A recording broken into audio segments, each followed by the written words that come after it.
As I mentioned last week, Bob and I were in Israel and Istanbul with Dr. Bill Creasy in 2020.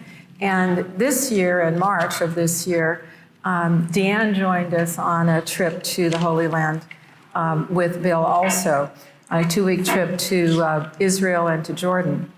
Today we're covering, we ended last week just after entering Jerusalem here, and we did all points north, Caesarea Maritima, Nazareth, Bet Shan, and all the points around the Sea of Galilee. And this time we are covering Point Jerusalem and a lot of it, points of interest in Jerusalem and Point South. Also in points in Jordan. So that's today. Let's start with the Pilgrim's Prayer that we prayed every morning of our 2022 trip. Lord Jesus, your feet made this land holy. You came as a pilgrim to this city of peace. As we follow your footsteps, open our eyes that we may see. May we see you not only in the stones, but in your people and each other. Write your gospel in our hearts. Help us to proclaim it with our lives. Lord, each day as we follow you to the heavenly Jerusalem, teach us to pray as you taught those who first followed you. Please join me in the Lord's Prayer. Our Father, who art in heaven, hallowed be thy name. Thy kingdom come, thy will be done, on earth as it is in heaven. Give us this day our daily bread, and forgive us our trespasses, as we forgive those who trespass against us. And lead us not into temptation, but deliver us from evil. For thine is the kingdom, and the power, and the glory, forever and ever. Amen. So we'll be spending a lot of our time in Jerusalem in this next hour. So we need a short introduction to this city. As Bill pointed out to us on the trip, Israel didn't have a country from 70 AD to 1948. But God stayed with the Israelites for 2,000 years. God is present in the city of the Lord in a unique way. Jesus spent his last days here. In 1948, when Israel became a country again, Jerusalem was divided between Israel and Jordan. The old city, including the Church of the Holy Sepulchre, was returned to Israel in 1967 when Israeli forces captured East Jerusalem in the Six-Day War. That area has remained under Israeli control since 1967. The border between Israel and Jordan now is in the middle of the Jordan River, down here. And there are 8 gates into the old city, 7 of which are open. Suleiman rebuilt the city walls around Jerusalem in the 16th century during his reign. Isaac said that is the only good thing the Turks did to the Holy Land. The current walls of the old city are only 500 years old. The temple was on the Temple Mount, approximately where the Dome of the Rock now is. Jesus went back and forth between Bethany at Lazarus' house and the temple on the Temple Mount, stopping in the Garden of Gethsemane to pray. The Mount of Olives was so called because it was covered with olive groves.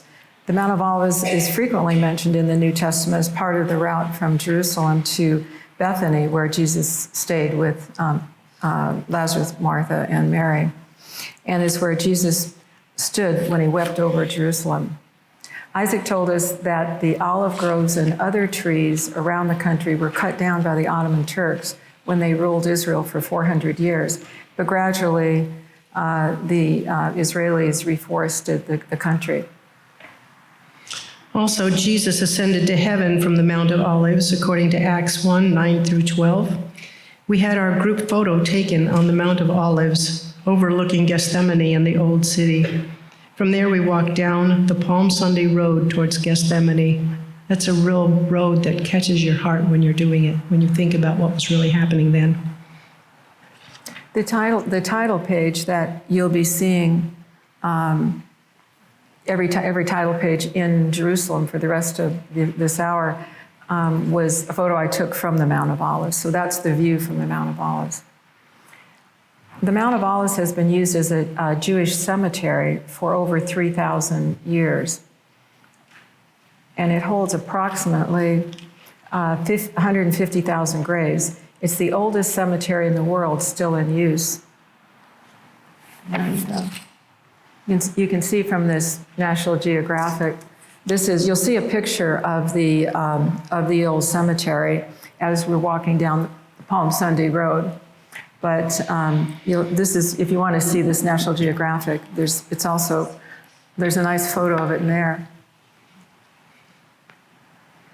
You'll notice that stones are placed on the top of the graves. One interpretation of this ancient tradition is that it reminds loved ones that stones and souls endure. Flowers fade and wither away, but stones endure. After the Transfiguration, Jesus headed to Jerusalem. He knew at that time what his mission was. He told the disciples 3 times that he would be condemned, crucified, and would rise. The little church of Dominus Flevit, halfway down the western slope of the Mount of Olives, recalls the gospel incident in which Jesus wept over the future fate of Jerusalem during his triumphal entry into Jerusalem on the first Palm Sunday, when crowds threw their cloaks on the road in front of him and shouted, "Blessed is the King who comes in the name of the Lord." Looking down on the city, Jesus wept over it as he prophesied its future destruction in Luke 19:37-44. Dominus Flevit is Latin for the Lord wept. The little church is shaped like a tear, and it's the one that's on the screen right now. You'll see a photo of a mosaic on the front of the altar inside of the church showing a hen gathering her chickens under her wings, recalling Jesus' words to Jerusalem that he longed to gather the children of Jerusalem as a hen gathers her brood under her wings. That's in Luke 13. Within 40 years, in AD 70, Jesus' prophecy about the destruction of the temple in Jerusalem was fulfilled. Roman legions besieged Jerusalem, and after 6 months of fighting, burnt the temple and leveled the city. The colt Jesus was riding on Palm Sunday probably belonged to Mary, Martha, and Lazarus, and was foretold by the prophet Zechariah. In Zechariah 9:9 it reads, "Your king is coming to you, righteous and having salvation is he, humble and mounted on a donkey, on a colt, on a foal of the donkey." The king referred to in this verse is interpreted as the Messiah. The Antonia fortress is next to the temple platform. It was the headquarters of the Roman soldiers. Pilate stationed his soldiers during Passover on the Temple Mount because Jesus had riled up the crowd. The Romans were worried that Jesus was fomenting political unrest. The soldiers were watching a Palm Sunday crowd from the Antonia fortress next to the Temple Mount and could see the crowds up on the hill as they were coming down from the Mount of Olives, following Jesus into Jerusalem. The religious leaders were upset about his preaching, which undermined their authority. And every day, Jesus escalated the situation. The Romans became more and more worried about a riot. These are the slides down the Palm Sunday Road.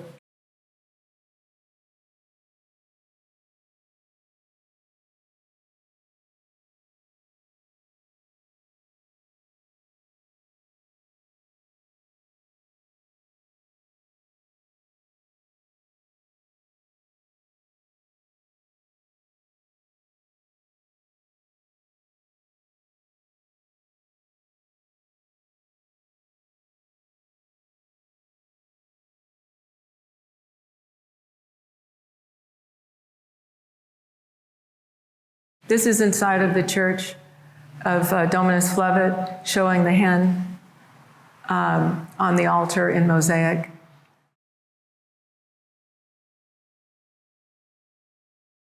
That's the view from the Mount of Olives, by the way, going down the Palm Sunday path. As we walked on the Palm Sunday road, we came to the Garden of Gethsemane and entered a beautiful part of the garden. The garden is the entire hillside of the Mount of Olives. Gethsemane comes from the Hebrew word meaning oil press. The hillside was covered with olive trees in Jesus' day, and there are many olive trees there today. The oldest tree is about 2,000 years old near the entrance of the Church of All Nations.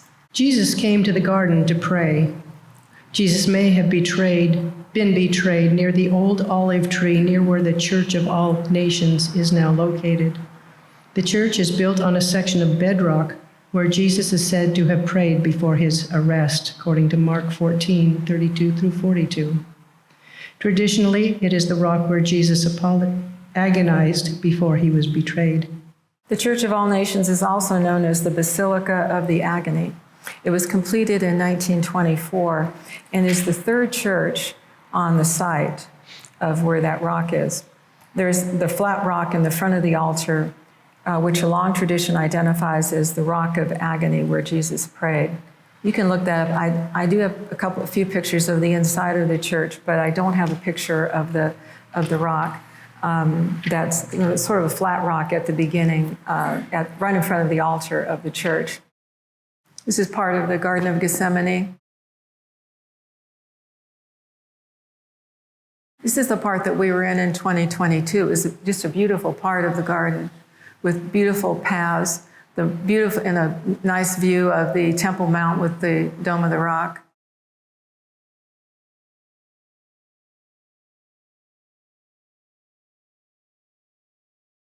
We were given about a half an hour to just find a place to sit in the garden and pray and meditate before Bill gave us a little talk. That's the old tree. I'm standing in front of the old tree there next to the Church of All Nations. That's a 2,000-year-old tree that may have been there when Jesus was there. This is one of the walled parts of the garden.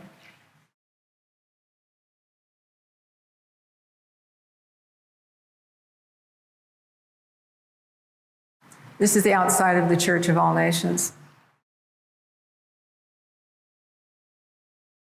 These photos are of the interior.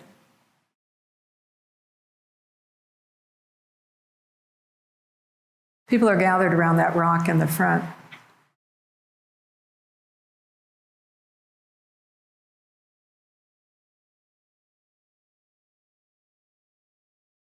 We entered the Old City through Herod's Gate.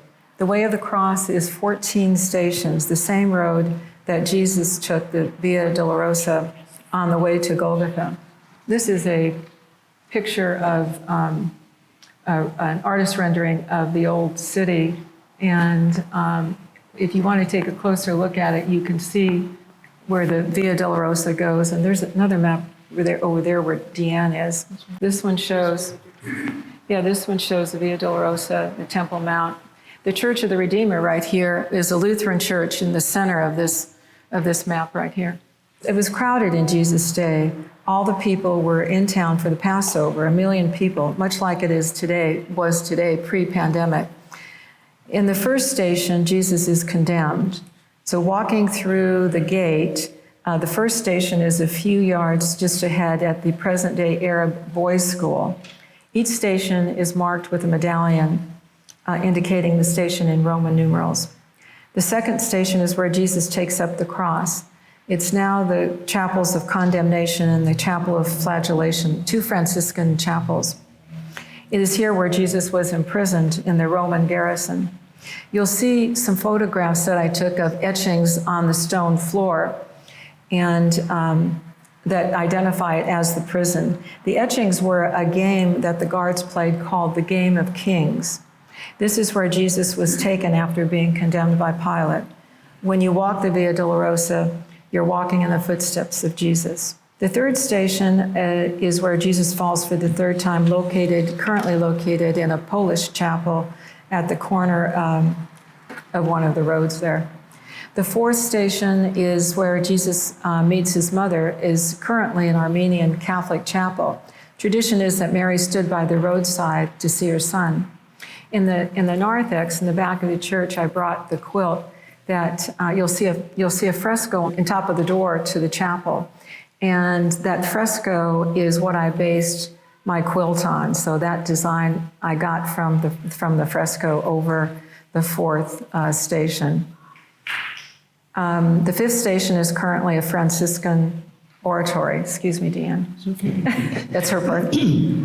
I wanted to interject here that the Dolorosa Road, the Dolorosa in Spanish, dolor means pain, agony. So it really puts some more meaning into what that road was all about when Jesus had to walk it.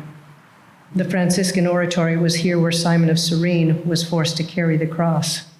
That's indicated in Mark 15:21.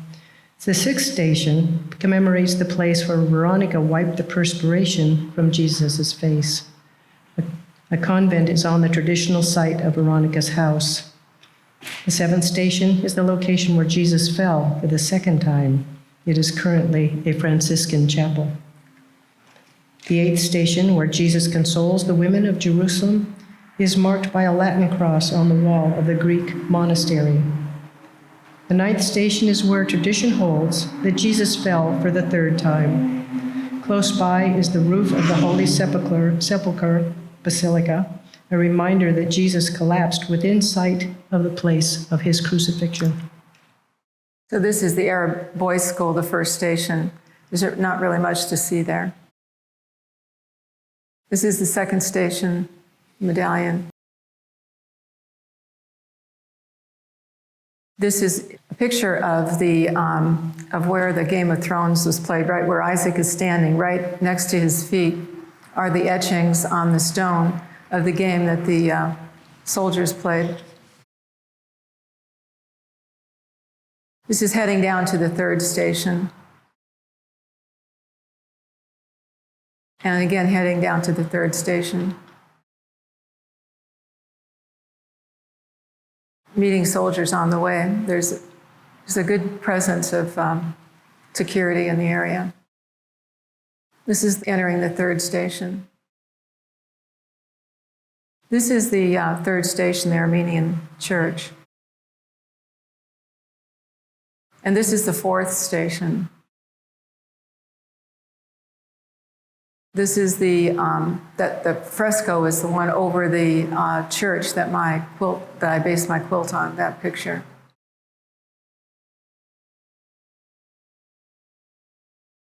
And I think this is the fifth station. Yeah, Simon of Cyrene. Dolorosa in Italian means, Via Dolorosa means way of sorrows. That's the fifth station. This is the sixth station. Seventh.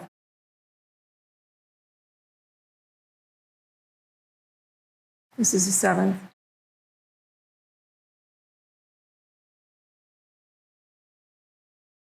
This is the eighth station.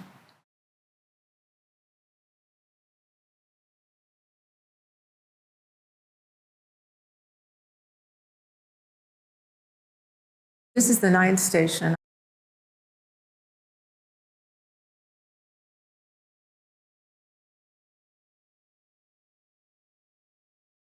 That's the 10th station. That's right outside of the Church of Holy Sepulchre, just as you enter it, where Jesus was stripped of his garments. The 11th station, when Jesus was nailed to the cross, is remembered by a Catholic shrine decorated with a mosaic depicting Jesus on the cross, on the ground, with being nailed to the cross, with John at his feet and Mary wearing mourning black, looking on. The Greek altar stands over the rock of Calvary, the 12th station, when Jesus died on the cross. The altar stands over the place where the crosses of Jesus and the two criminals were erected. In the bedrock beneath is a large crack caused by the earthquake that took place the day that Jesus died. Most people kneel beneath the altar to touch the Calvary stone. And I did. You'll see me kneeling before. Someone else took my picture of me kneeling and touching the stone. Almost everybody does. Matthew tells us that Pilate gave Jesus' body to Joseph of Arimathea and laid him in his tomb. This is the 14th station. We couldn't go into the edicule, as it's called. It's the little chapel over the cave, because it was a 2 to 3 hour wait to get in 2020. But this year, the line was short. We only waited about 20 minutes to get in. called the most sacred spot of Christendom, the site of Jesus' burial and resurrection, is housed in its own chapel, as I mentioned, called the Edicule. It was erected by the Crusaders on Byzantine foundations dating to the time of Constantine the Great. When the Crusaders arrived in the mid-1100s, the holy places were housed in several chapels. The Crusaders began to renovate and unify the small chapels into the Church of the Holy Sepulchre. It was completed in 1149, placing all the holy places under one roof for the first time. The Edicule encases the ancient cave where Jesus' body was entombed and resurrected. Visitors can kneel before a marble niche that covers what is believed to be the bench where Jesus' body was placed. In 2017, a restoration was completed to strengthen the Edicule and the cave. 6 denominations share the space of the Church of the Holy Sepulchre.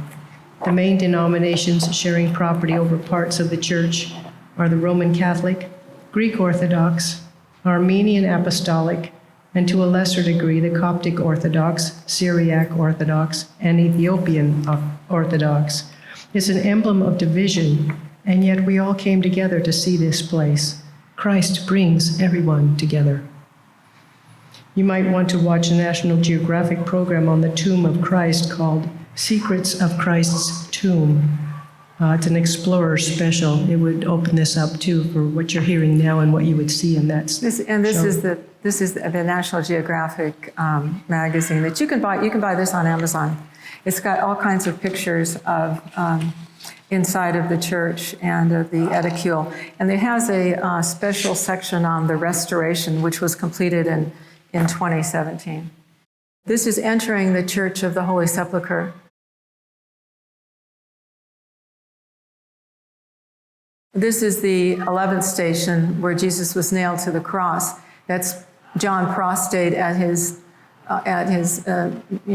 the ground, his mother in mourning over him. This is the 12th station, where the crosses were erected, and that's the rock of Calvary there. And that's the altar, which is built over the rock where the hole is, where you can reach down and touch the rock of Calvary.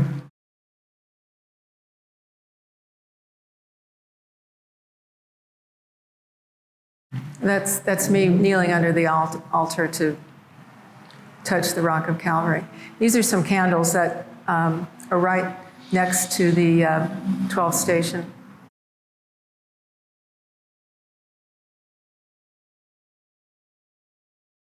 This is the 13th station, which is the Stone of Atonement, where Jesus was laid after they took him down from the cross.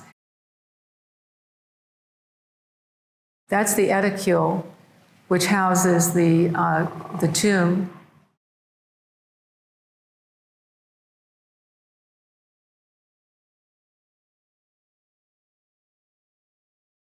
The front of the outside of the Edicule. These are people going into the Edicule. They only allow 4 at a time. They have a priest there. You'll see him. That's Bill going in, and Bob and I were right behind him. Him and Anna. People going into the Edicule 4 at a time. It's only a small space. You can only handle This about is the 4 at a time. interior of the Edicule. I wasn't supposed to. You weren't supposed to take pictures, but I did manage to snap a couple of the inside.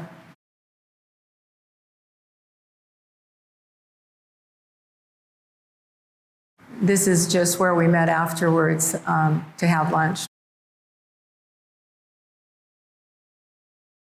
The next day, we started out early to go to the Temple Mount and then on to the Western Wall. There are 2 buildings on the Temple Mount, the Dome of the Rock and the Al-Aqsa Mosque. There's also a small, round, open-air chapel covered with a blue dome where Christians sometimes gather. You'll see that in the photos. You can't take Bibles on the Temple Mount, but the Quran is okay. We entered through the dung gate, so-called because they would flush out dung out through the gate. The Temple Mount is a holy place for 3 religions. For Muslims, it's the 3rd holiest place. They claim that Muhammad left that spot to go to heaven to speak to Abraham. and the rock is in the center of the building. It's also a holy place for Jews because it's near where the temple was. It's also believed to be the location of where Abraham was prepared to sacrifice Isaac. And the Ark of the Covenant was there. For Christians, of course, it's a holy place because Jesus walked on the same stones that we walked on. Jesus came to the Temple Mount and preached there. It was where Jesus chased the money changers out.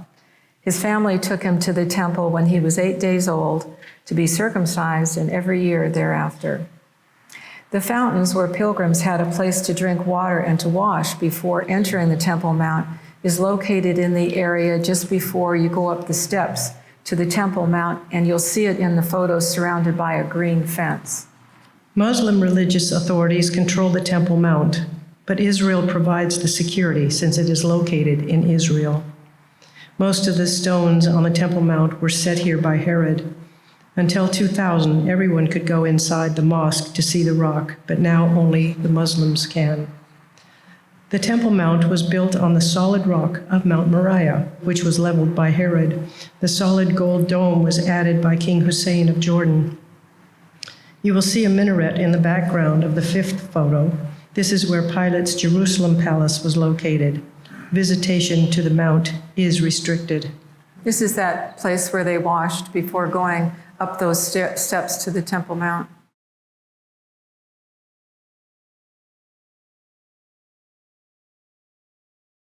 And this is on the Temple Mount, the mosque.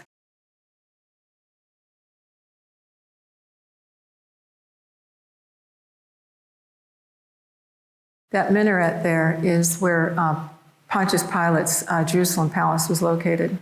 This is the Dome of the Rock on the Mount, Temple Mount.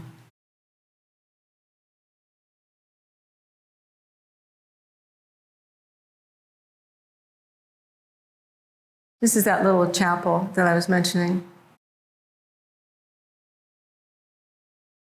Another picture of the Temple Mount.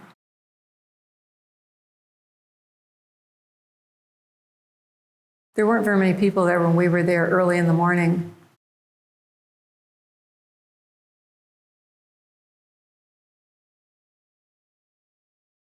The old stones, original set by Herod, who died in 4 BC, by the way. We headed on to the Western Wall then, also known as the Wailing Wall. You'll see a photo of a market that we passed by on the way to the Western Wall, and then there are a few photos of the security checkpoint that everybody must go through before entering the area of the Western Wall, where Jews have prayed for 2,000 years. People pray at the Western Wall because it's the closest place to where the temple was located on the Temple Mount. The site of the holiest of holies is most sacred site in the Jewish faith, was behind the wall of the temple. In placing our prayers in the wall, we aren't praying to the stones, we're praying through them to God. Basically, you write down your prayer, fold it up, it's a little teeny piece of paper, and find a crevice to put it in, and it stays there. So almost everybody on our group did that. Mm-hmm. So this is on the way to the Western Wall, these outdoor markets in the old city. This is the security checkpoint. Security is very tight on the Temple Mount and on the Western Wall. There's the Western Wall. It's divided into 2 sections, one where men can pray on the left and one where women can pray on the right. This is when we were there in 2020. And this was shot is from 2022, this year, from the women's side.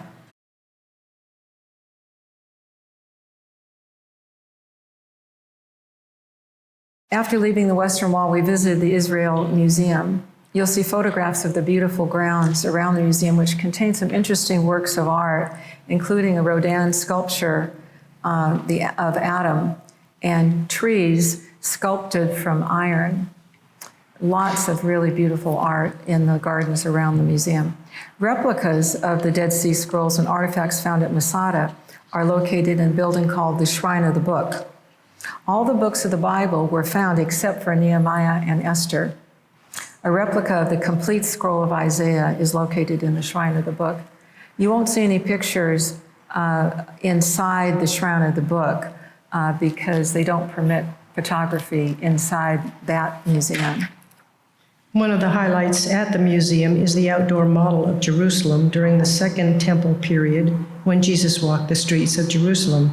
It's a 1/50th scale of the old city. When we see that on the slide there, it's an amazing replication of somebody doing that with stones. It's amazing. One of the boards that I made up has the whole map that I purchased at their museum store, and you can see the map of the model in the narthex after we finish. So this is part of the gardens, huge expanses of patios. That's the Rodan of Adam. Those are the iron trees.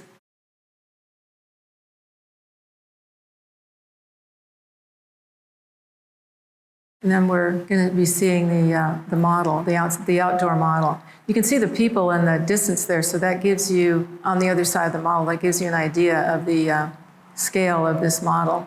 That's the Temple Mount, of course, and that's the Antonia Fortress on the edge of the Temple Mount. This was during the Second Temple period, when Jesus walked the earth. This going into the Shrine of the Book to see the Dead Sea Scrolls.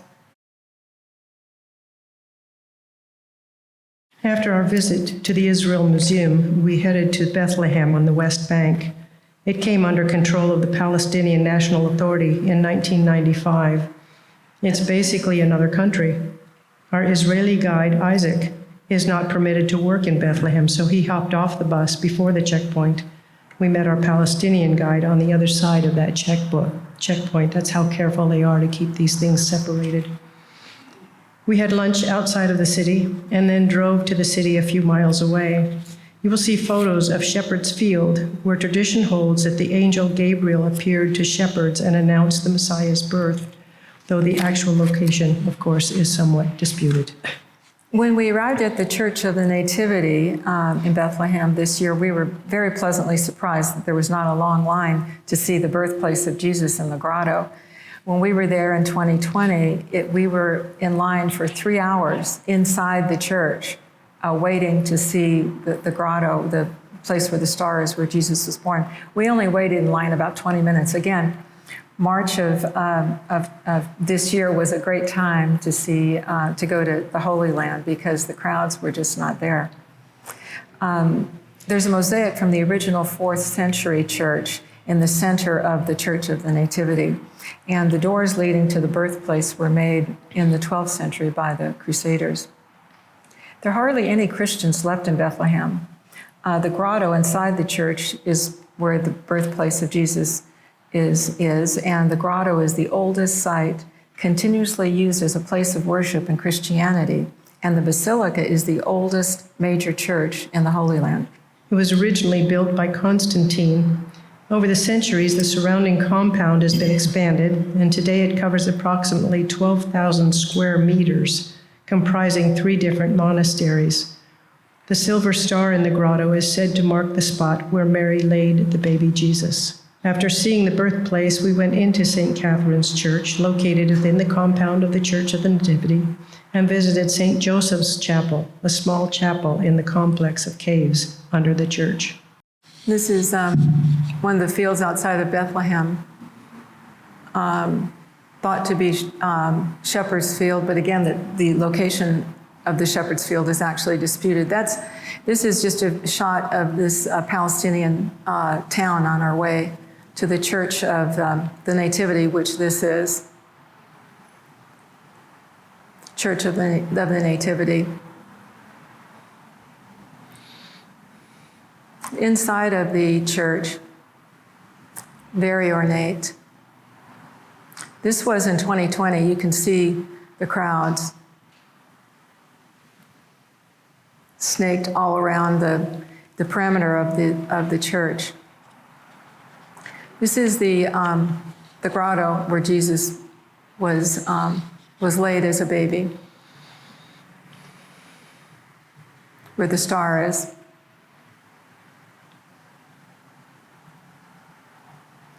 This one I think is from 2020. The others were from 2022. This is a picture this year outside of the church, heading the statue of St. Jerome, heading to the Church of St. Catherine.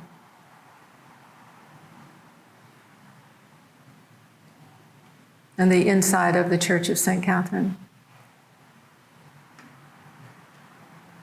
This is the St. Joseph's Chapel underneath where Joseph's family is said to have lived. Joseph was originally his family was originally from Bethlehem, which is why they had to return to Bethlehem for the census. This is the church up above the grotto. And this was lunch. Actually, before we went to Bethlehem, we had stopped at a great place and had lunch.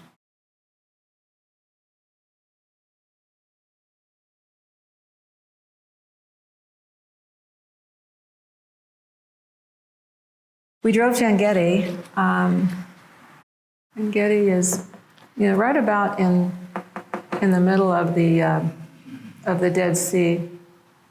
And we're going to several places around the Dead Sea now. And first is En-Gedi, then I think next is Masada here, and then Qumran and the Dead Sea itself. We drove to En-Gedi early the next morning, but this year we couldn't go up to the canyon because of the flash floods. We had to stay on the patio area near the entrance. But we did get some great photos this year of the ibex, the local mountain goats. When we were there in 2020, we hiked up a steep canyon to a large waterfall. En-Gedi is a natural freshwater spring. David was on the run for 10 years and lived in caves in En-Gedi. Bill taught the story from 1 Samuel when David spared Saul's life. Verse 24 notes that, quote, after Saul returned from pursuing the Philistines, he was told, David is in the desert of En-Gedi. So Saul took 3,000 able young men from all Israel and set out to look for David and his men near the crags of the wild goats. Well, David found him in a compromising situation and spared Saul's life. This is in the outside of the park there before hiking up to En-Gedi. This is one of the mountain goats, picture of one of the mountain goats. These are from 2020, the path leading to the trailhead going up the mountain. Again, where David hid out for 10 years with his men. This is Bill teaching that story from 1 Samuel. This is on the way up to the waterfall. Again, another shot of the hike up. There's the waterfall. So they had water and they had mountain goats to eat, and I imagine some other kind of vegetation during those 10 years. Lots of caves around there. This is on the way back down, hike back down the mountain.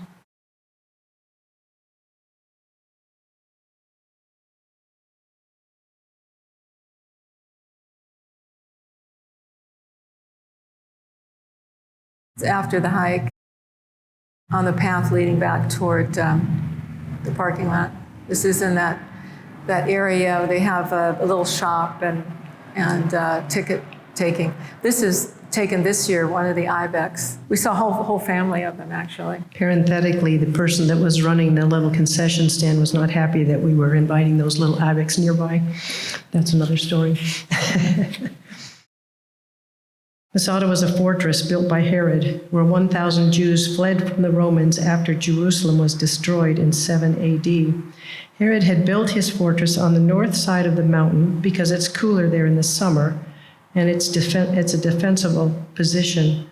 He put staircases between the 3 levels. His engineers dammed the water from the flash floods to fill the cistern. It was the last stronghold of the Jewish rebels after the temple was destroyed. The rebels survived in Masada by eating the food that Herod had stored 100 years before: dates, wheat, barley, wine. Pigeons were kept in cubbies for eggs and meat, and they had a 10-year supply of water from Herod's engineering cistern. The Romans came in force to kill the rebels and finally found a way to access the fortress. On the last night, the Jews decided to commit suicide rather than to be captured. When the Romans took Masada, everyone was dead except a few women and children who had hidden.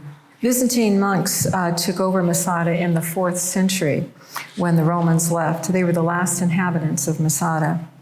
Their church, you'll see a few pictures of a building with an arched window looking out outside, and that was the Byzantine church building. The palace and all the buildings were still standing until 743 AD, when that earthquake in 743 destroyed much of Masada. Masada was excavated in the early 1960s. Scientists planted date seeds found there from 2,000 years ago, and the plants thrived and bore fruit. The book of Ezekiel was found in the synagogue. The Jews have a phrase, never again. Masada must not fall again. The last time they lost Masada, it took 2,000 years to get it back. That's just the entry of the museum. You take a tram up to Masada.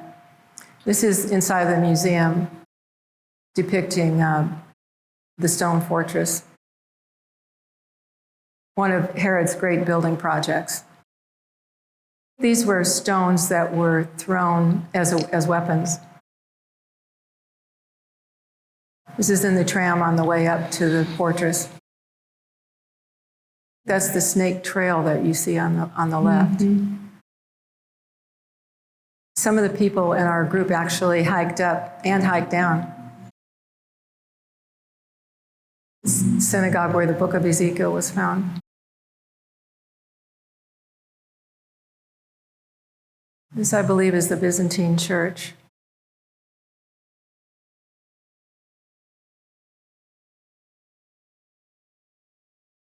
That's the Byzantine church there with that arched window in the 4th century. This is something written about Masada by Josephus. That's a model in the museum of the fortress. And these are some of our group hiking up the snake path up the side of Masada.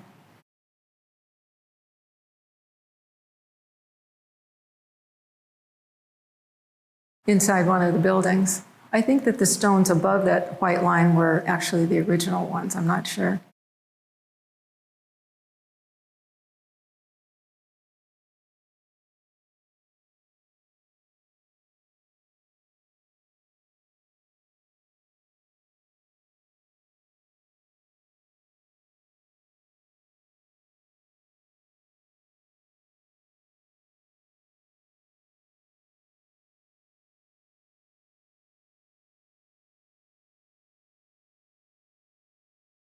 Another picture of a model of Masada. It looks like a shoe, but it's actually the 3 levels of Masada.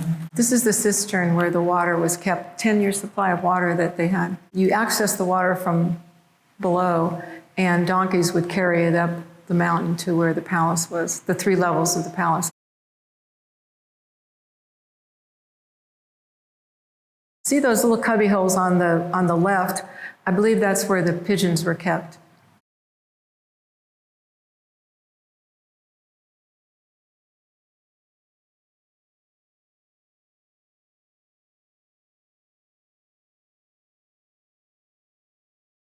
A shot of the Byzantine church again. And the Israeli flag.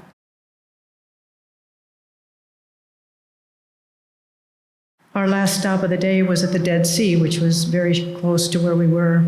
Some of the group floated in the Dead Sea, others waded in, while others, that would be me, just watched. The water was cold, but the people that got in were having a lot of fun. At some point, there must have been about 20 of them. They're holding hands out in the water about this high up, just enjoying the fact that they are actually in the Dead Sea. It was exciting to see that. And it's called the Dead Sea because it's so salty that nothing can live in it. So this time when we went to the Dead Sea, we were at the bottom of the Dead Sea, not far from Masada. Last time when we went in 2020, It was right around the middle here. There's various places you can go, and they have little parks and concessions and so on. And when we went in 2020, I opted for a camel ride instead of going into the water. And the camel's name that you'll see was Pistachio. This is this year at the bottom of the Dead Sea. That's me with in front with the sign. This is this year also with our group there in a line, 6 or 7 of them, me wading into the water. This was 2020 on Pistachio.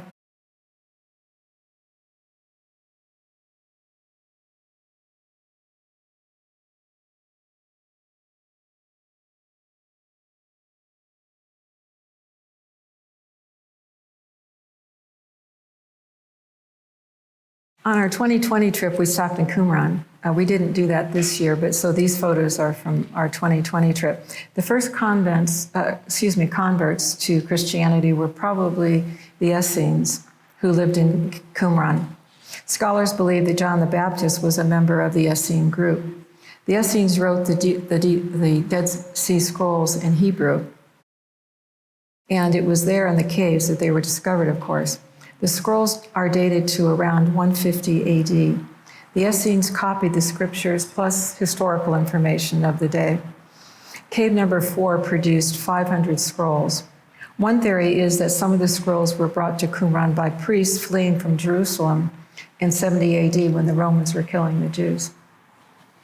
They found 2 full copies of the book of Isaiah and 8 partial copies of Daniel and copies of every book of the Hebrew Bible except Nehemiah and Esther. Bill noted that every monastic community needs a means of support, and making the scrolls could have been their means of support. Bill doesn't think that the scrolls came from the temple because the Essenes detested the priests in the temple, but there were many Essene communities in Jerusalem and elsewhere. The copies could have been made for the Essene communities. Each Essene community had 2 complete copies of the Hebrew Bible. Qumran is here. We were able to see Mount Nebo when we were there in 2020 from Qumran. Mount Nebo being in Jordan across a few miles away. It's a national park.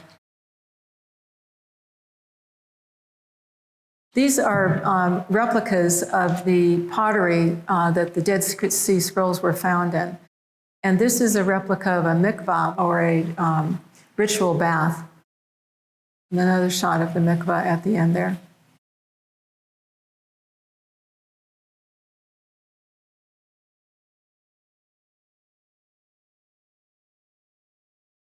The sunset over the sea of the Dead Sea as we were leaving that day. The next day, we started out early to Ein Karim, which is a neighborhood of Jerusalem where Elizabeth and Zechariah lived. In fact, they had 2 homes there. After the Annunciation by the angel to Mary in Nazareth, the teenage Mary had to leave town. She walked 90 miles to Ein Karim. This is Nazareth, and this is Ein Karim here. So it's a suburb of Jerusalem. She walked 90 miles to Ein Karim to see Elizabeth and stayed with them for 3 months until John was born. Mary would have witnessed John's birth. Ein Karim is known for 2 churches, the Church of the Visitation, built atop the home of Elizabeth and Zechariah, and the Church of John the Baptist, built atop the place of John's birth, believed to be a second home of Elizabeth and Zechariah. We visited both. The outdoor wall adjacent to the Church of the Visitation is covered with plaques of the Magnificat in many languages. So this is walking up to the Church of the Visitation.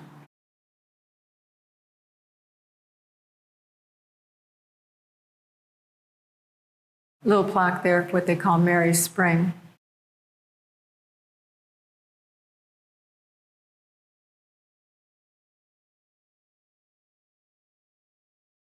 And this is the gates into the Church of the Visitation, really beautiful. This is just looking out to the hillside. Mary meeting Elizabeth, both pregnant. These are the plaques where the Magnificent is written in many, many different languages.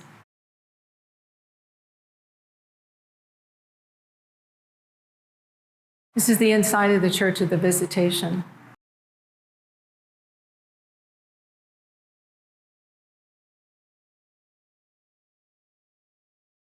Another shot of the Church of the Visitation. And inside the church. This is heading up to the St. John Church, over the site of where John was born. This is the outside. They have very nice patio area there, garden area.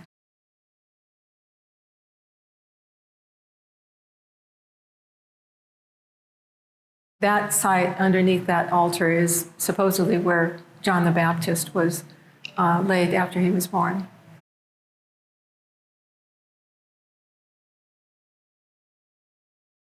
Again, the outside of the Church of St. John the Baptist.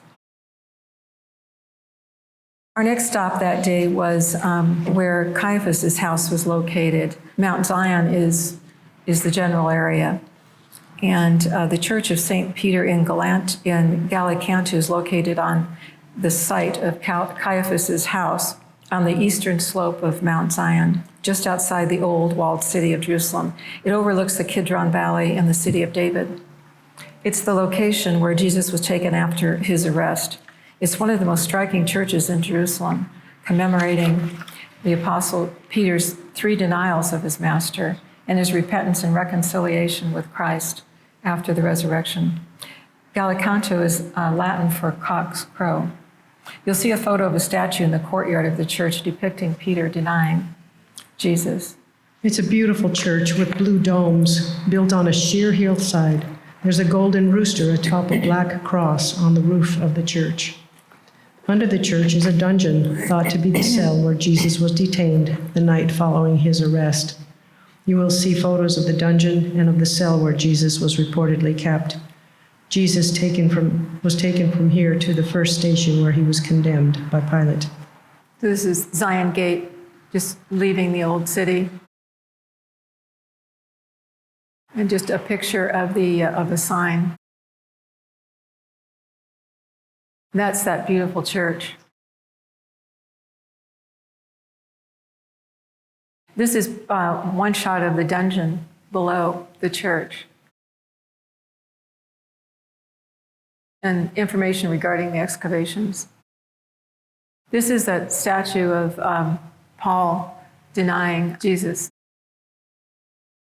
And other artwork around the courtyard there where he denied Jesus.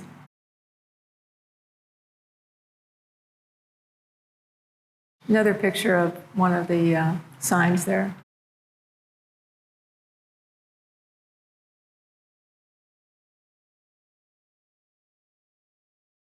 It's a map of the walls around the city and the time and who built what, which wall.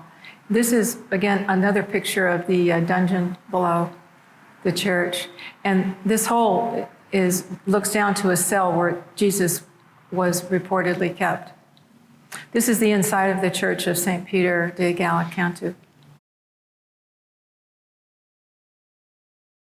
From Mount Zion, we walked to the southern steps of the Temple Mount. On our way, we walked on the ancient road built by Herod to access the Temple Mount. You'll see a few photos of this road in this section. You'll also see a picture of a sign showing the location on the Temple Mount where the trumpeter was located on the pinnacle of the temple. The pinnacle was the spot where Satan tempted Jesus. This place of trumpeting was a very public and well-known meeting place for the Jews. The pinnacle was here up on the corner here where the trumpeter was, and then that's where Jesus was taken to be tempted. And these are Holda's gates accessing the southern steps. The southern steps are right here. This is a rendering of what the temple looked like. You can see, these are people here, so you can see the scale of how big the temple was. And this archway here is Robinson's Arch, and Herod's road went through underneath that Robinson's Arch, and you'll see we walked that walk. And you'll also see a picture that looks kind of like this, just a piece of masonry or stone. This was stone actually taken from the pinnacle of the temple from the Second Temple period. The 4 significant places marked on the photo, as I said, the pinnacle, the southern steps, and the Hulda gates, where the people, where the public entered at the top of the steps, and the ancient road that Herod built to access. Last week, Diane demonstrated her trumpeting skills when we showed pictures of the Jordan River at Jericho. And today she's going to demonstrate that skill again as the trumpeters did on the pinnacle. You snuck that in on me. I don't know if I can blow it twice. I rewrote it last night.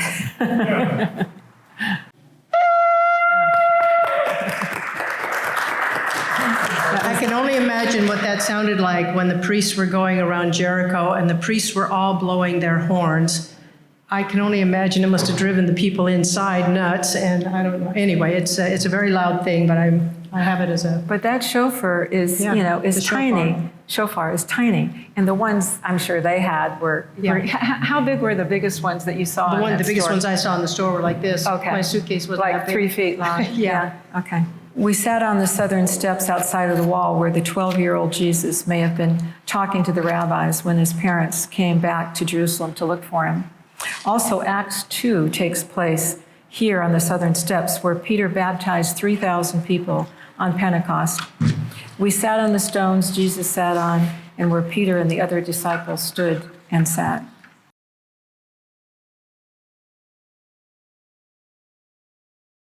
So this is the remains of the Jerusalem's main street. It's on the left side.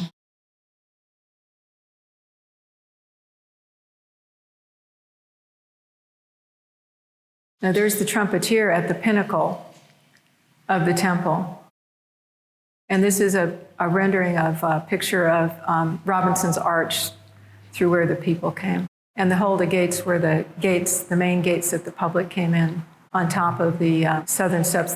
These are the southern steps here. And that wall behind is the wall, the Temple Mount wall. Many of those stones are the stones that were there in Jesus' day.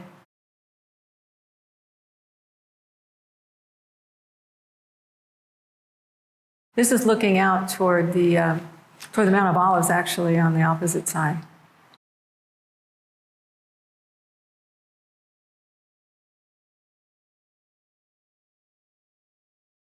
Hezekiah's tunnel, aka Siloam Tunnel, is a water tunnel that was carved through the rock within the city of David in ancient times, now located in an Arab neighborhood in eastern Jerusalem.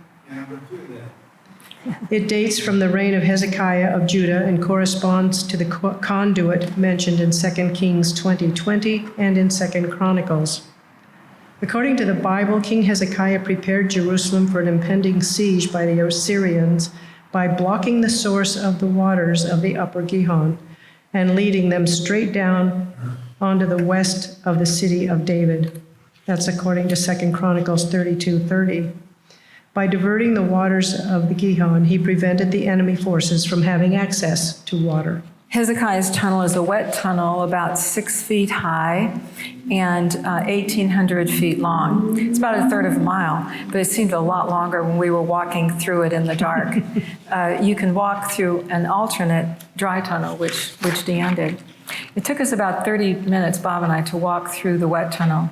We couldn't see a thing walking through the tunnel. It was pitch black. We used our iPhone flashlights, which gave us a little light. And I was trying to take pictures, but every time I tried to take a picture, my flashlight went off, and I was just getting these dark pictures, so I couldn't get a picture. But then someone ahead of me put on his iPhone flashlight, so lighting up the area ahead of me, and I was able to take one photo in the tunnel while we were sloshing through the water.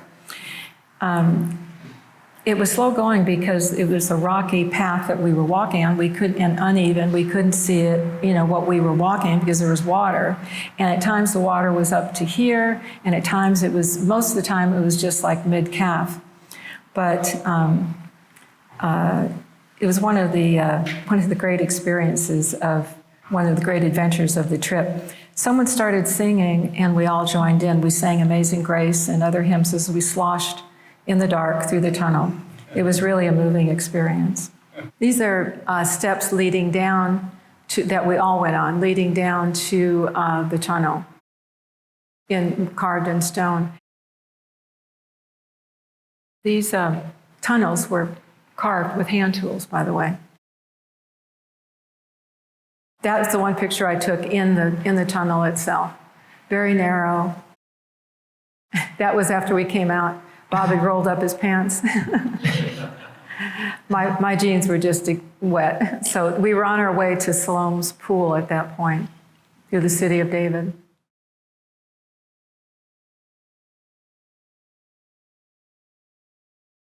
That's the Siloam pool area, also called Shiloh Pool. This is a couple of shots of our hotel, the Imbal, great hotel in Jerusalem.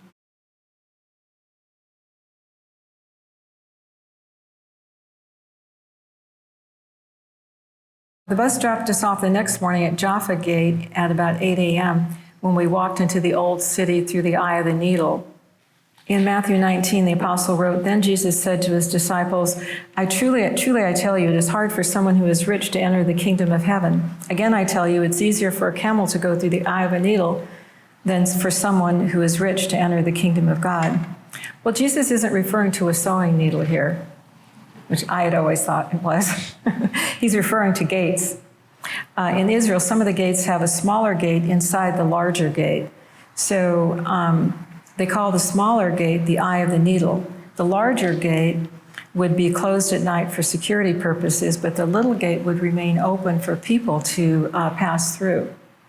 A man would have to unpack his camel and carefully take everything off of the camel and carefully lead him through that smaller gate. And you'll see a picture of the eye of the needle, which is a current day eye of the needle in the Jaffa Gate.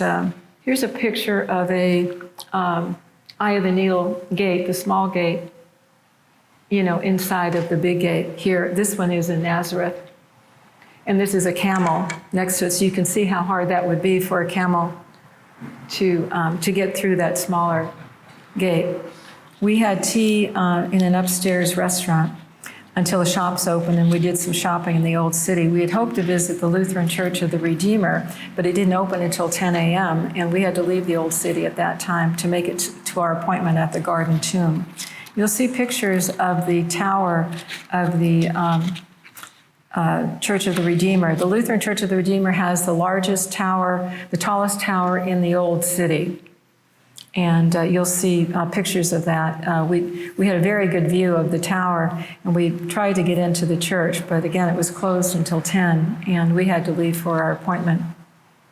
This is the eye of the needle that Isaac is waving us into at Jaffa Gate.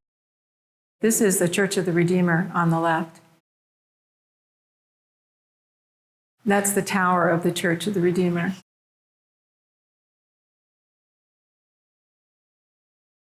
This is of course, the Dome of the Rock from that tea room where we were situated. Bob having a cup of tea, overlooking the Church of the Redeemer. These are just markets in the area. We did some shopping. Yes, one of the shops, that's where Diane bought her cross.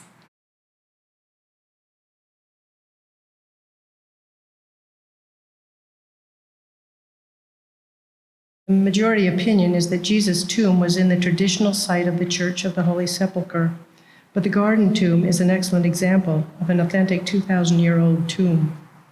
It's what Joseph of Arimathea's tomb would have looked like. After visiting the tomb, we prayed and took communion together in a small open-air chapel on the grounds. We prayed that our hearts will be on fire for Jesus, that we would take away not only memories of places, but of personal encounters with Jesus.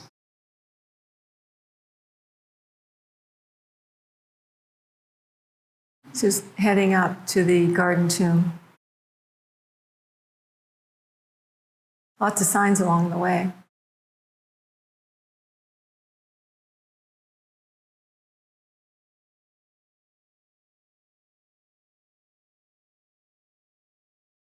They have beautiful patios and gardens there. It's just beautiful.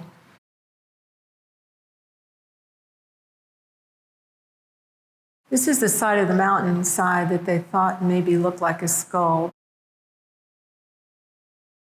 One of the caves there. In the garden.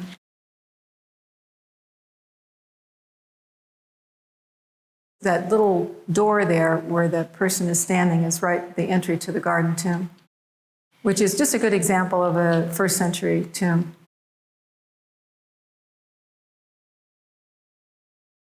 Only 4 of us were allowed at a time inside the tomb. And that's Bill standing, letting 4 people in at a time. That's the inside of the tomb. I think, again, an example of what Jesus' tomb would have been, or where he was laid would have looked like. But the location at the Church of the Holy Sepulchre is believed by most scholars to be the original site. This is where we had our little service and communion. Of course, we couldn't take communion when we went to Mass at the Catholic Church, so we all had communion there together because it wasn't a Mass and it wasn't a church service. It was just all of us, different faiths, communing together. This was our farewell dinner. A lot of people didn't go to, or some people didn't go to Jordan. We said goodbye to them in Israel. The picture now on the title pages is of the treasury that you'll probably recognize from Indiana Jones. So all of the pictures, all the title pages in Jordan are of Petra, that treasury building. We left Jerusalem at 8 a.m. the next day on our way to Jordan. The crossing into Jordan was at the Allenby Bridge near the Jordan baptismal site, right near there. Allenby Bridge, right near there. Our first stop in Jordan was at Madaba. The Madaba map is part of a floor mosaic in the early Byzantine church of St. George in Madaba, Jordan. The Madaba map depicts part of the Middle East and contains the oldest surviving map depiction of the Holy Land, and especially Jerusalem. It dates to the 6th century. We learned that Jordan has about 11 million people, only 2% of which are Christian. We arrived on a Friday, which is the Muslim Sabbath, so they all had the day off. A few biblical links to Jordan. Gilead is the tribal area in the north. Moab is where Mount Nebo is. That's where Ruth left Moab to go back to Bethlehem with Naomi. Ruth was the great-grandmother of King David. Edom is the land of the Edomites. Petra is in Edom, where Esau was from. And the Jabbok River is where Jacob wrestled with God.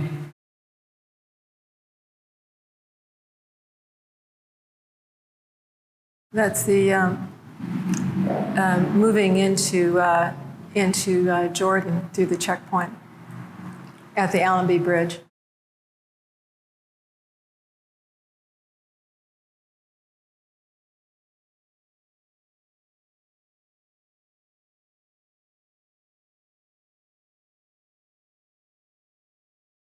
This is Madaba, the city, the Jordanian city.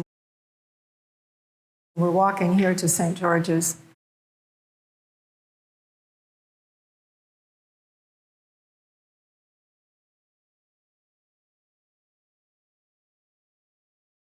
That's the church there and the grounds, really beautiful grounds again.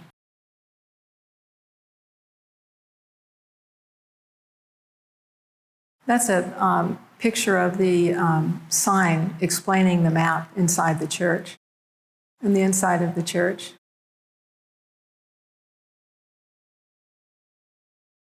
And these are a couple photos of the map itself, the ancient 6th century mosaic map.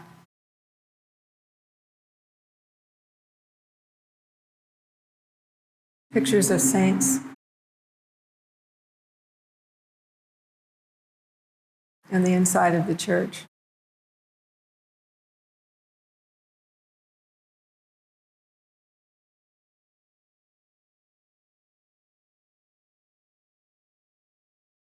Our second stop of the day was at Mount Nebo in Moab. This is where Moses was allowed to see the promised land before he died, as recounted in Deuteronomy 34. The Exodus had begun in the Egyptian Sinai and ended in at Mount Nebo, where they crossed the Jordan into the promised land at Jericho. There's an outdoor sculpture which is a reminder of the bronze snake on the pole that God instructed Moses to erect, as recounted in Numbers 21. Diane bought a vase. It has a depiction of when the snakes, the serpents, were coming around biting people, that God's people had been disobedient again, and they weren't doing what they're supposed to do, so God said to put out those serpents, and when the serpents would bite the people, they would often die. So it got to a point where if God told Moses, put a serpent on, not a real serpent, but put a serpent on your pole and hold it up. And when people look to that, after they've gotten bitten, they will not die. It was a big deal. The reason I bought this particular one is not only for its beauty, which I think it has. Hold on a second. But it also is translucent when you put a light in it. You hold it for me? Well, you need the light. I have it actually in my break front in my living room. With a light over it. There is a light over it. It was a pretty vase, but when I saw the light go through it, it was mine. I bought this. Anyway, it's just a good story. Mount Nebo has been a pilgrimage destination since the 4th century. It was evacuated between 1933 and 1938, revealing the basilica with its chapels and the annexes of the monastery. The exquisite mosaics were then covered back with soil for protection. In 1963, the mosaic floors were restored. Another Bible story from this area is the story of Ruth, who left Bethlehem to live in Moab. When Naomi's husband and her sons died, Ruth returned to Bethlehem with Naomi. Bill yet read another story that took place in this region from Numbers 22, the talking donkey story, which is, you can read it yourself. It's actually quite interesting. Donkeys don't usually talk. This one did. It was a 3-hour drive from there then to Petra from Mount Nebo. The King's Highway went from Damascus in the north through Jordan all the way to Petra, passing through the kingdoms of Gilead, Ammon, Moab, and Edom, and then linked up with the Silk Road. The Via Maris along the Mediterranean Sea was the other main international trade route. When King David married Pharaoh's daughter, he controlled Egypt and the international trade routes. We checked into our hotel at Petra, the Old Village Resort, a 5-star hotel complex built on the site of an ancient village. And you'll see a photo of an archway in our room that was blackened by ancient fires. The people who brought our luggage to our room made sure to, all of them, every time they came into our room, they made sure to tell us about the ancient fires blackening that archway. Mount Nebo, that whole area is on the side of a hill, of course, and it's run by the Franciscans, as most of the holy sites are in the Holy Land. And they've just done a beautiful job with the whole grounds.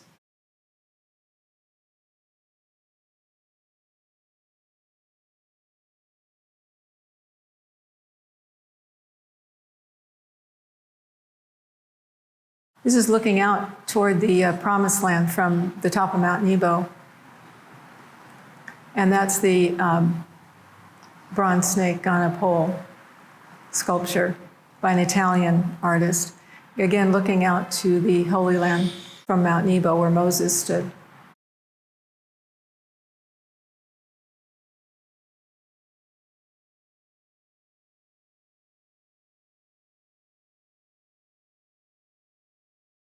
This is the going up to the church that was excavated on that site.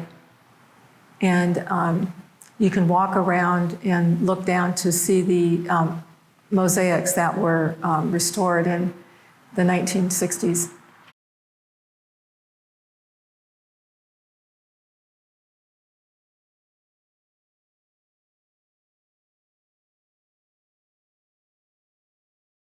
The inside of the church. That's again the snake on the bronze pole.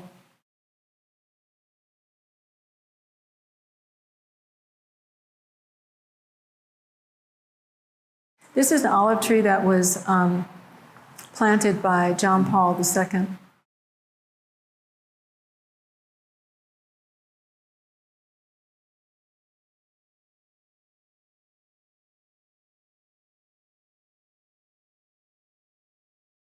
This is part of the ruins of the ancient monastery that was there. This is a guide working on a piece of art, a mosaic piece of art. Petra isn't mentioned in the Bible by that name. Rather, it's called by the Hebrew name Selah in Isaiah 16 and 2 Kings 14. Both Petra and Selah mean rock, an appropriate name, since much of the city is carved into sandstone cliffs. It was established in 312 BC, making it one of the oldest cities in the world. It was the capital of the Nabateans, an ancient southern Arab people who arrived in Jordan around the 6th century BC. Petra's main access is through a narrow crevice called the Seek, which winds for about a mile through mountainous terrain. The Seek provided an excellent natural defense for Petra's inhabitants. As I mentioned earlier, you might be familiar with the Seek and the Treasury building of Petra, which were featured in the Indiana Jones and the Last Crusade. The purpose of the treasury is unclear. Some archaeologists believe it to be a temple, while others thought it was a place to store documents. The most recent excavation unearthed a graveyard beneath the treasury. The area was significant in the Bible for several reasons. Petra was the land of the Edomites, who were descendants of Esau. Israel and Edom were constantly at odds, as per Numbers 20, verses 18 through 21. Number 2, King Saul and King David fought the Edomites, and you can read about their stories in 1st and 2nd Samuel and in 2nd Chronicles. The Edomites supported the Babylonians. So when King Nebuchadnezzar of Babylon destroyed Jerusalem in 586 BC, the Edomites gave aid and comfort to the enemy. That's in Psalm 137, and were condemned by the prophets of Isaiah, Jeremiah, and Obadiah. Paul was probably in Petra during his years in Arabia. Petra was the most famous city in Arabia, and Paul tells us in Galatians that he was in Arabia for 3 years, being schooled by the Holy Spirit, and Bible scholars believe that he was in Petra. It was a beautiful hike into the ancient Rose City through the Red Rock Canyon walls. When you enter Petra, you go through a ticket area, and there's a museum there, and we spent a little time in the museum learning about what we were going to see before we actually started our hike up the hill. This is the museum. It's quite a nice museum. We learned a lot about the Nabateans. This is as we started our hike. Lots of horses and camels on the way up and back. And you'll see, different buildings of this kind. This isn't the treasury, but this is this is the Seek here as we're going through that narrow crevice.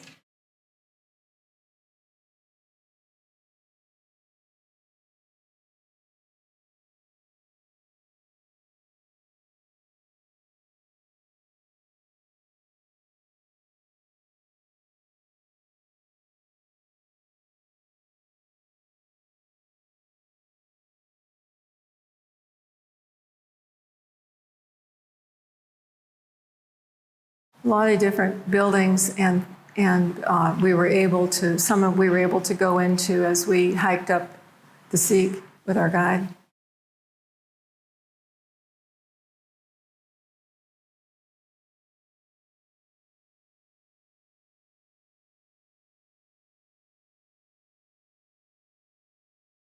Sometimes that little bit of sky that you can see in there is looking straight up, because these walls are so tall, so high. So that's the treasury. A lot of people gathering there, a lot of vendors offering camel rides and donkey rides and the other things. I think this was underneath the treasury I took this shot. This is one of the the pony carriages. We ended up taking that on the way back. Going into some of the buildings that were carved into the walls. And I can just imagine St. Paul being there for 3 years, being schooled by the Holy Spirit.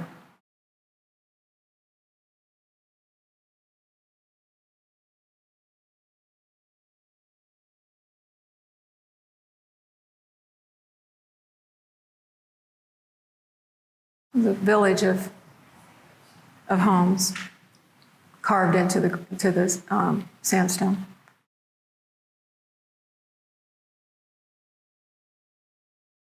This is the outdoor arena or theater at Petra.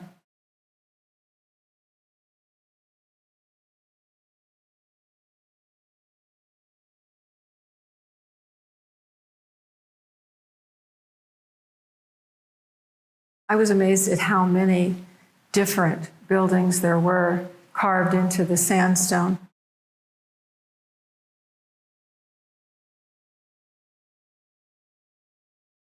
This is an early, I think, Byzantine church up there toward the end of the trail, and ruins of various buildings.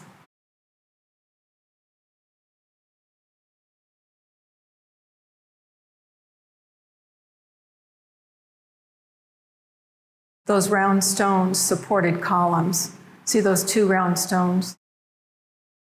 This is Bob and I on our way back, decided to take the easy way out on the way back, next to the treasury.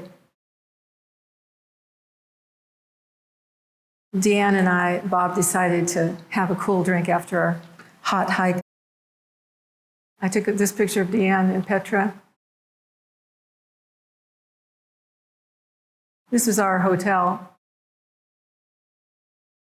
Kind of a village. This is the little patio outside of our hotel, a little village, an ancient village based on an ancient village. And that's one of the archways.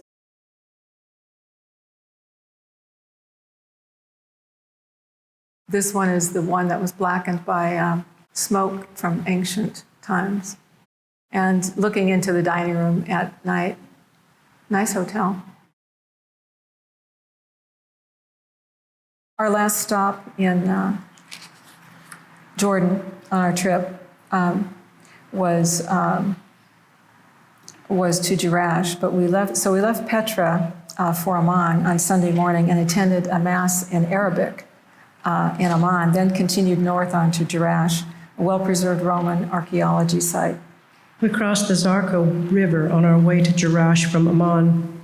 The current-day Zarco River is identified with the biblical river Jabbok. Oh, that's right. Jacob, son of Isaac and brother of Esau, wrestled with an angel identified as God, all through one night on the bank of the Jabbok. It's in Genesis 32 and also referenced in Hosea 12. Jerash was one of the 10 Decapolis cities and one of the wealthiest and most cosmopolitan cities in the ancient Near East. Jerash is known for its fine Roman and Byzantine ruins, which rank among the largest and best preserved in the world. The Jewish historian Josephus makes mention of Jerash in the 1st century AD as a rich city populated by both Syrians and Jews. You enter Jerash through a monumental gateway that was constructed to commemorate Emperor Hadrian's visit in 129 AD. Jerash has a connection to Christianity. There was a bishop in residence in the 4th century AD, and the city contained 15 churches by 600. We left Jerash in the late afternoon, arriving in Amman around 6:30 in the evening. We had a quick buffet dinner at our hotel and then left at midnight for a 3:30 a.m. flight to LA. That wasn't the funnest part of the trip, by the way. This is the church that we went to Mass at in Arabic in Amman. Our guide, I think, actually belongs to that church. This is the tributary of the Jabbok River on our way up to Jerash.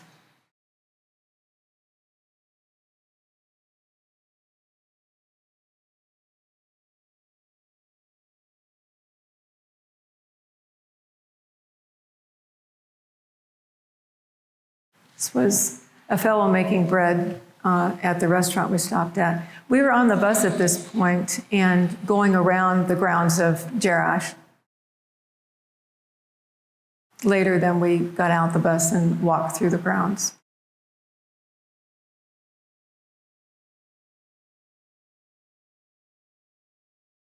This is one of the main drags of the ancient city, Cardo. That's Hadrian's Arch there.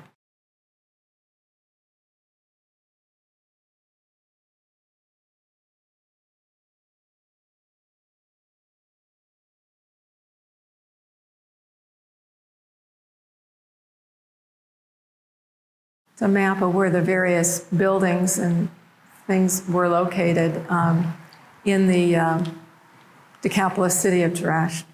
That's Hadrian's Arch.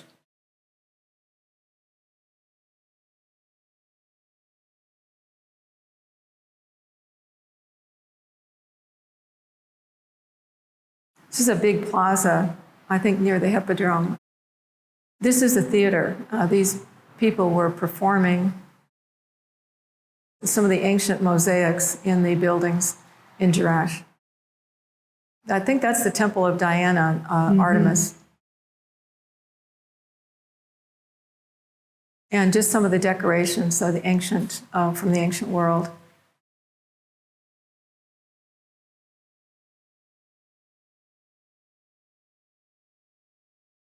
Again, this is the Cardo. This is in our hotel in Oman. That was the end of our journey. And I think the highlights for me were 3 adventures: the boat ride on the Sea of Galilee, the hike in the ice storm on the way back from the top of Mount Arbel, and walking through Hezekiah's tunnel. But spiritually, Magdala was the place that probably hit me hardest. Go ahead. It's interesting because what hit me the most was the Garden of Gethsemane. It wound around like this, and we were invited to walk around as much as we wanted or find a seat to pray or to sit and meditate. Tears come in the eyes, and as I'm walking around, I see a little crevice in the rock walls. If you were in the rock walls, they're only about this big maybe. And there was a little water coming out of it, and I thought of that as being Jesus' tears. Don't know if it was or not, but it had that kind of an impact on me to go to the Garden of Gethsemane. Magdala was where, of course, Jesus was visited Magdala only once, but it's where Mary Magdalene, of course, was from. And the church there on the Sea of Galilee, there's a first century synagogue that we showed you there last time, the Encounter Chapel with that incredible artwork, and that chapel built on the Roman first century road that we walked on, and had that mass in the Encounter Chapel with Father Kelly. And the church above with the boat altar looking out to the Sea of Galilee, it looks like the boat is floating on the Sea of Galilee. So it was quite the visual. I mean, the visuals in that church with all the mosaics of all the chapels and everything was just amazing. And it really affected me. 2 things before we go. Okay. First of all, thank you all for being here. It's a pleasure to share with you what our trip was all about. And most of all, thank you to Diane, because she's the driver behind all of this. She's done all this scripting. She's done all the slides, coordinated with Danny, of course, and she's just done a fabulous job. So just thank you, Diane. Well, Diane was my helper all along the way. Thanks for coming.